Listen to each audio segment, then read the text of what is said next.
Hello, I'm Michelle Christ, and we're reading a book, Go for No, by Richard Fenton and Andrew Waltz. Check back for any chapters you've missed, and we are jumping in. Chapter 11.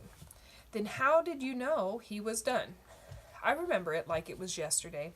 The other Eric began. We, had only been working at Dubin's for about a month when the district manager, Harold, was scheduled to do a store visit, and I really wanted to impress him.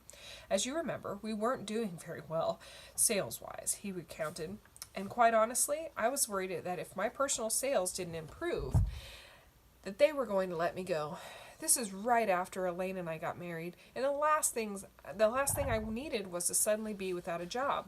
I remember it well, I said in agreement. Harold showed up about 9:30 in the morning. And everybody said the hellos, coffees and donuts and all that. And 10 o'clock we opened the doors. I was the first salesman in the morning, so I had first ups. Sound familiar so far? I nodded.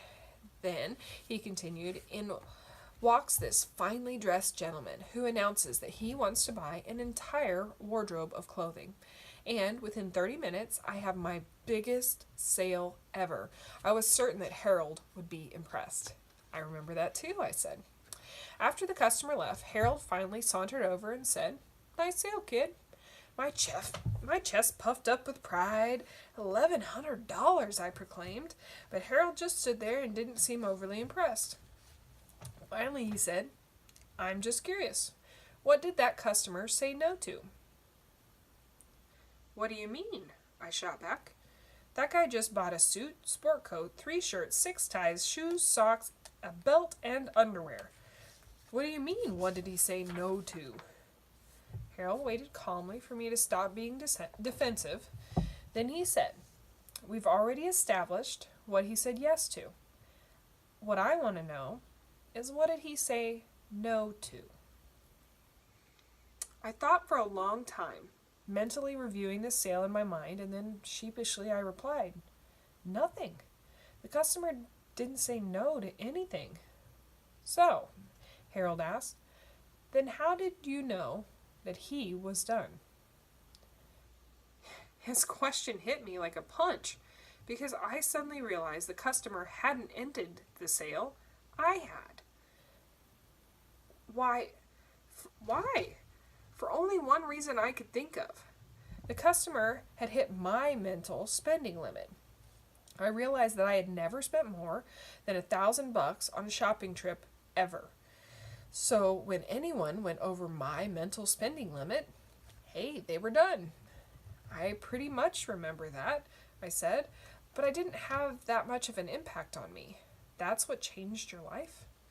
"Yes, that and what Harold said next. He said the salesperson never decides when the sale is over. The customer does." Then he looked me in the eye and said, "Eric, your fear of hearing the word no is the only thing standing between you and greatness." It was amazing. I had gone into work that morning hoping to keep my job, and I went home that night just 2 letters away from greatness. 2 letters away from greatness, I heard myself repeating. N and O? No? Chapter 12. The Failure Success Model. You see, before that moment with Harold, my alter ego continued. I had been operating with the wrong model of success and failure, I thought that. He stopped mid-sentence and signaled the waiter over to clear the plates and at the same time borrow his pen. I thought that I was here, in the middle, with success on one end and failure on the other, he said, drawing on the back of the restaurant menu.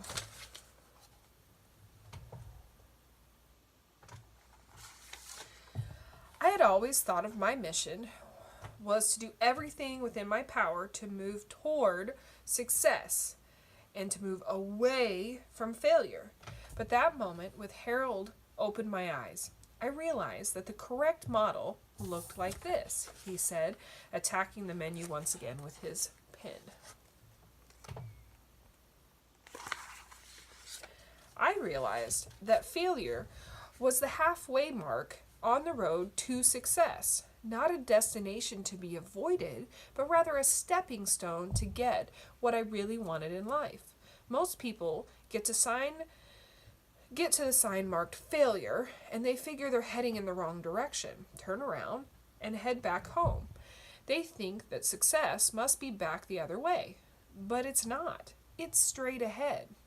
I read somewhere that great leaders never use the word failure. Instead, they use words like mistake, glitch, or setback. This is silly and counterproductive. The word fail may have 4 letters in it, but it's not a 4-lettered word. When people use cute substitutes, they treat it as if it were, we tried, but we hit a glitch, they say. Give me a break. Just say you failed. Big deal. Is that so hard?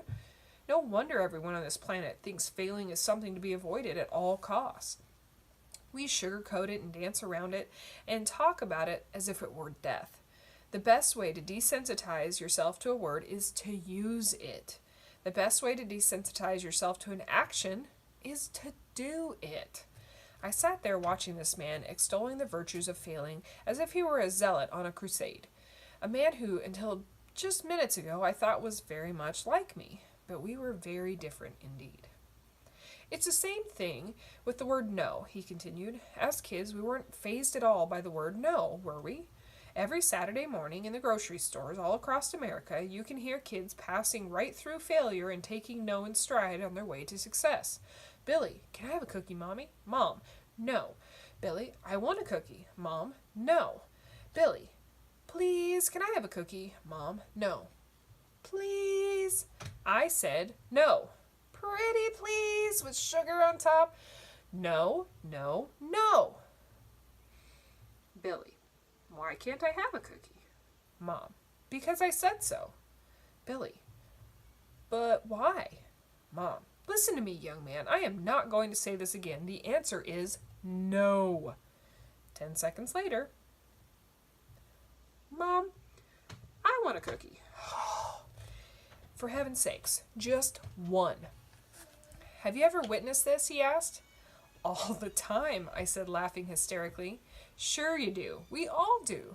The thing is, not only does Billy get his cookie, but what has he learned in the process? That if he pushes long enough and hard enough and doesn't quit, there is a yes at the end of the cookie trail, I replied. Exactly.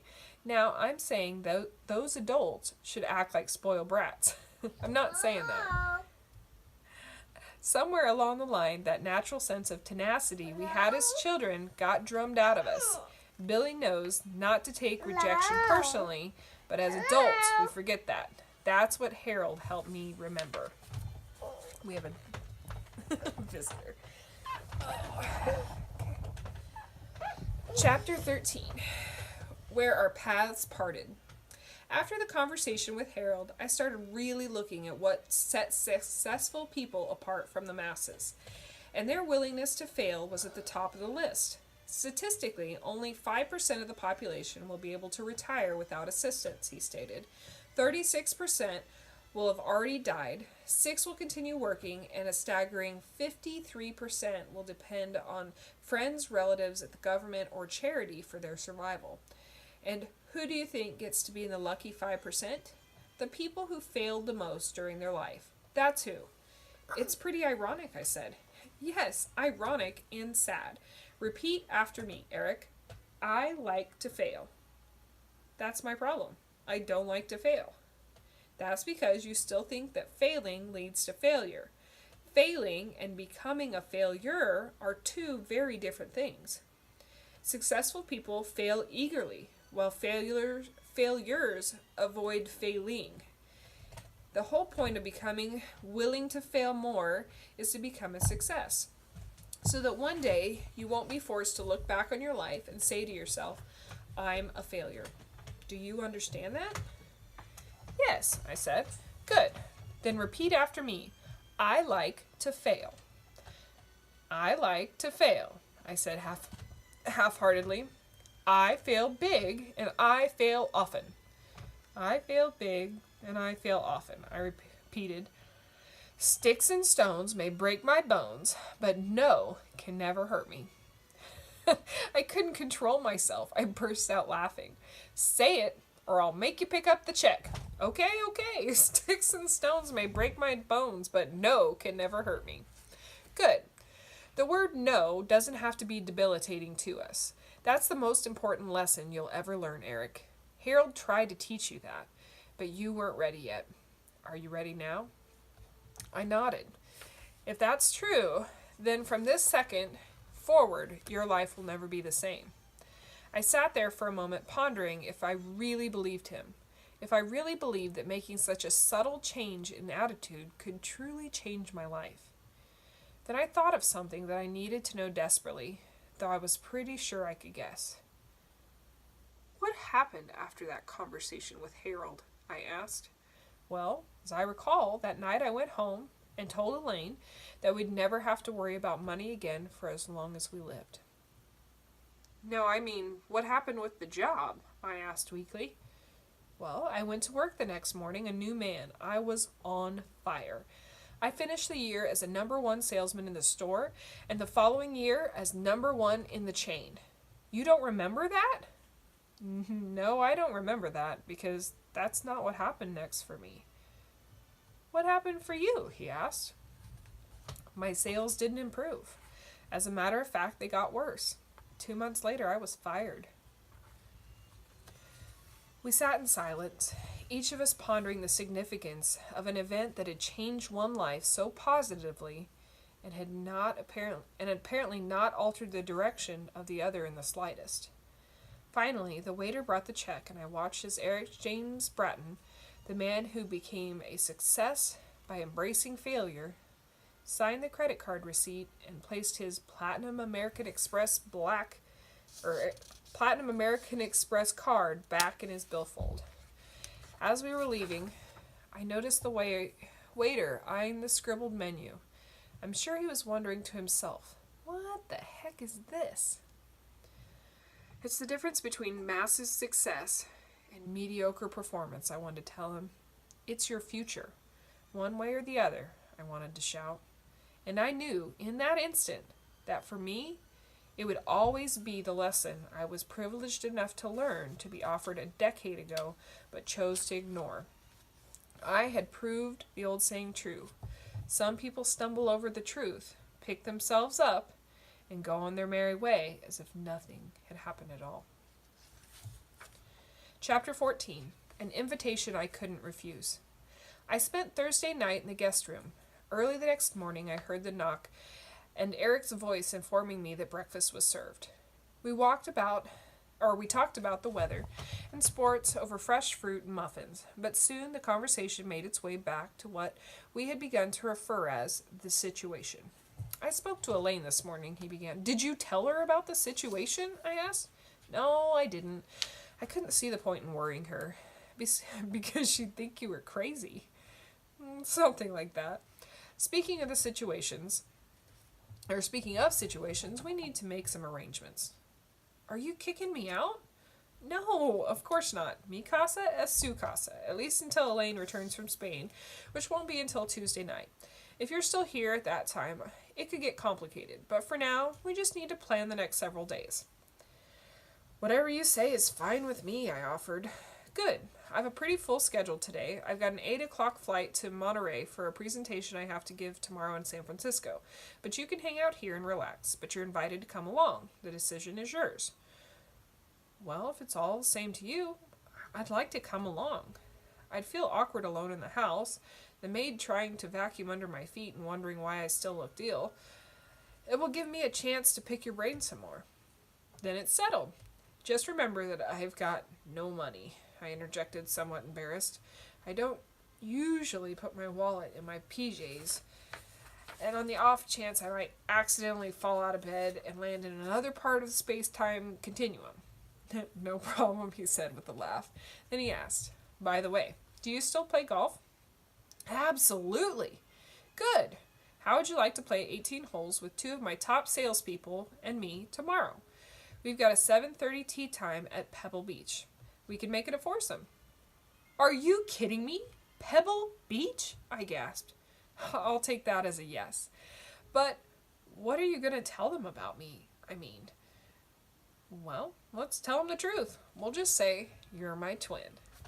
Catch you guys for the next chapters.